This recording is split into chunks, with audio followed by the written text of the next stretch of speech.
Welcome to DTTF automobile Tamil.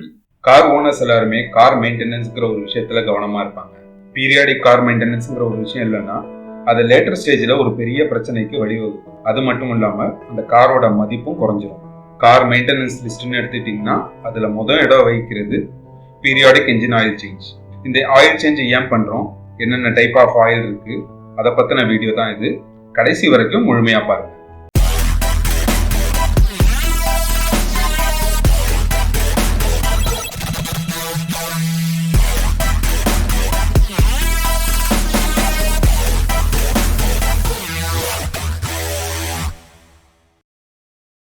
Automobile engine எடுத்துக்கிட்டா அதுக்கான blood ஃப்ளோன்னு இந்த என்ஜின் ஆயில சொல்லலாம். இந்த என்ஜின் ஆயில் லூப்ரிகேஷனை தவிர்த்து மேலும் பல வகையில என்ஜினுக்கு உதவுது.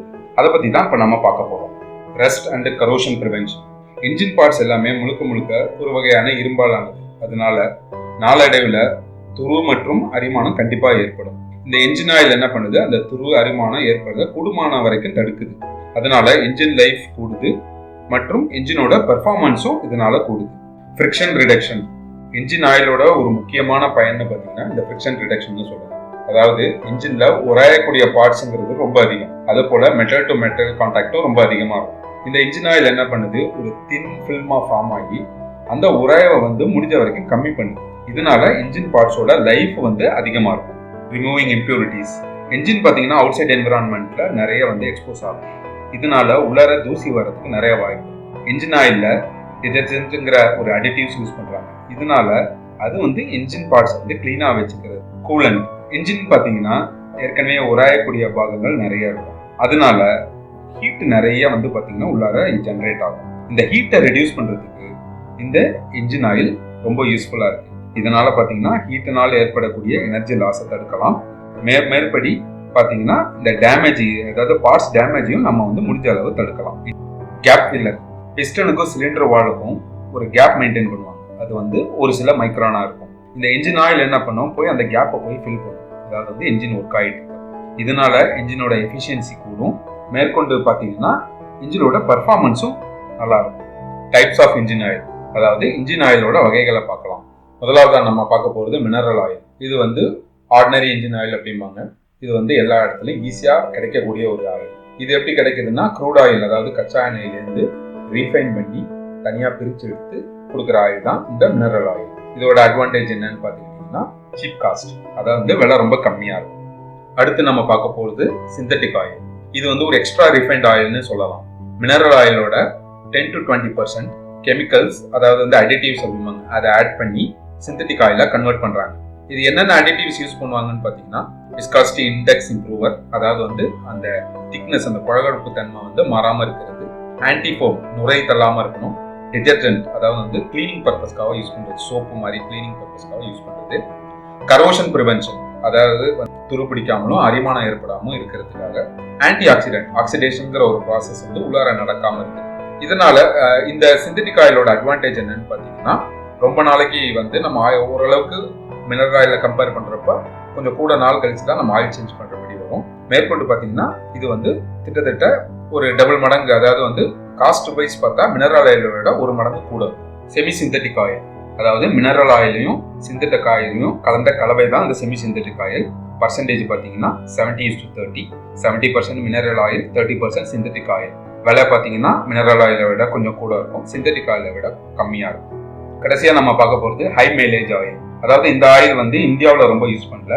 இந்த ஆயில் பார்த்தீங்கன்னா 1,00,000 கிலோமீட்டர் தாண்டின வண்டிங்களுக்கு பொதுவாக யூஸ் பண்ணுவாங்க. இதனால என்ன அட்வான்டேஜ் அப்படின்னா, இந்த ஆயில் லீக்கேஜை அரெஸ்ட் பண்ற அளவுக்கு இந்த ஆயிலோட கெப்பாசிட்டி அல்லது விஸ்காசிட்டின்னு கூட சொல்லுவாங்க, இந்த விஸ்காசிட்டி இருக்கும். அதனால இந்த ஹை மைலேஜ் ஆயில் யூஸ் பண்ணுவாங்க. இன்ஜின் ஆயில் ஸ்பெசிஃபிகேஷன், அதாவது பார்த்தீங்கன்னா ஜென்ரலாக பார்த்தீங்கன்னா ஒரு கோடு வச்சு தான் இன்ஜின் ஆயிலை டிஃபைன் பண்ணுவாங்க. அதாவது 15W40, 20W30, 5W40, 0W30. இது என்ன, நம்ம 15W40 எடுத்துக்கிட்டு இதை பார்ப்போம். இந்த 15W40ல Wங்கிறது விண்டரை குறிக்கிறது. அதாவது இந்த ஹோல் 15W40ங்கிறது என்னன்னா, அந்த ஆயிலோட விஸ்காசிட்டி, அதாவது எக்ஸ்ட்ரீம் கண்டிஷன்ஸ், கோல்டுலையும் சரி ஹாட், அது ஹீட்டான டைம்லையும் சரி, அது எப்படி பிஹேவ் பண்ணுது அப்படிங்கறத குறிக்கிறது தான் இந்த 15W40 அப்படிங்கிறது. Wங்கிறது விண்டர் டைம்ல நல்லா கோல்டு கண்டிஷன்ஸ்ல இது 15 ஆகும். அதே மாதிரி 100 டிகிரி சென்டிகிரேட்ல இந்த விஸ்காசிட்டி வந்து அதாவது விஸ்காசிட்டி ரேட்டிங் வந்து 40 இருக்கும். இவ்வளவுதான் இது. இதுல எது பெட்டர்னு பாத்தீங்கன்னா வின்டர் கண்டிஷன்ல பாத்தீங்கன்னா 15 விட 5 வந்து கொஞ்சம் தின்னா இருக்கும். அதனால வந்து ஃப்ளோ நல்லா இருக்கும். 0 இன்னும் நல்லா இருக்கும். அதனால வந்து ஃப்ளோ வந்து இன்னும் தங்கு தடை இல்லாம இருக்கும். அதுக்காக தான் பாத்தீங்கன்னா கோல்டு கண்டிஷன்ஸ்ல எல்லாருமே வந்து 0W தான் யூஸ் பண்ணுவாங்க. அதே மாதிரி 40, 30, 20 இது வந்து அந்த திக்னஸை குறிக்கிறது தான் 100 டிகிரி சென்டிகிரேட்ல.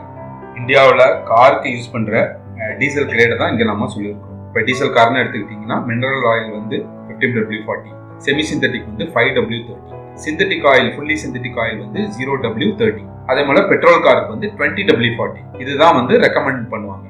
எல்லாருக்குமே இப்போ ஒரு கொஸ்டின் இருக்கு, ஜென்ரலாவே இருக்கும். அதாவது வந்து ஆயில் சேஞ்ச் எப்போ பண்ணணும்? ஃபர்ஸ்ட் வந்து உங்க கார்ல கொடுத்துருக்கிற மேனுவல்ல பாருங்க. அதுல டிஃபைன் பண்ணியிருப்பாங்க எந்த கிரேட் ஆயில் யூஸ் பண்ணணும், எவ்வளவு கிலோமீட்டருக்கு ஒரு தடவை சேஞ்ச் பண்ணணும், இல்லை எவ்வளவு டைம், அதாவது 4 மாசத்துக்கு ஒரு தடவை 6 மாசத்துக்கு ஒரு தடவை, அதை வந்து ஃபாலோ பண்ணணும். அடுத்தது பாத்தீங்கன்னா இப்போ லேட்டஸ்டா வர்ற கார்ல எல்லாம் பாத்தீங்கன்னா மெயின்டெனன்ஸ் மானிட்டர்னு ஒரு சிஸ்டம் வச்சிருக்காங்க. இது வந்து உங்களுக்கு ஆட்டோமேட்டிக்கா இண்டிகேஷன் தந்துடும். அதாவது வந்து டேஷ்போர்ட் கிளஸ்டர்ல அந்த லைட் வந்து பிளிங்க் ஆரம்பிச்சிடும். அதை வச்சு நீங்க உடனே வந்து பக்கத்துல இருக்கிற சர்வீஸ் சென்டருக்கோ இல்லை டீலர்ஷிப்புக்கோ எடுத்துட்டு போய் ஆயில் சேஞ்ச் பண்ணிக்கோங்க. இதை விட எல்லாமே பெஸ்ட் வந்து மாசத்துக்கு ஒரு தடவை உங்க பேனட் ஓபன் பண்ணி டிப்ஸ்டிக் வச்சு இன்சர்ட் பண்ணி இன்ஜின் ஆயில் அளவா பாருங்க. அதுக்கு அடுத்தது வந்து அந்த கலர் கையில தொட்டு பாத்தீங்கன்னாலே தெரியும். அந்த இன்ஜின் ஆயிலோட கலரை பாருங்க. டார்க் ப்ரௌனாவோ இல்ல பிளாக்காவோ இருந்தா நீங்க வந்து உடனே வந்து ஒரு சர்வீஸ் சென்டருக்கு எடுத்துட்டு போய் அதை வந்து மாத்திக்கணும். இந்த வீடியோ உங்களுக்கு பிடிச்சிருந்துச்சுன்னா லைக் பண்ணுங்க, ஷேர் பண்ணுங்க, கமெண்ட் பண்ணி உங்க கருத்தை பதிவு பண்ணுங்க. DTTF சேனலுக்கு சப்ஸ்கிரைப் பண்ணி ஆட்டோமொபைல் பத்தின லேட்டஸ்ட் நியூஸ், டெக்னாலஜி பற்றி தெரிஞ்சுக்குங்க.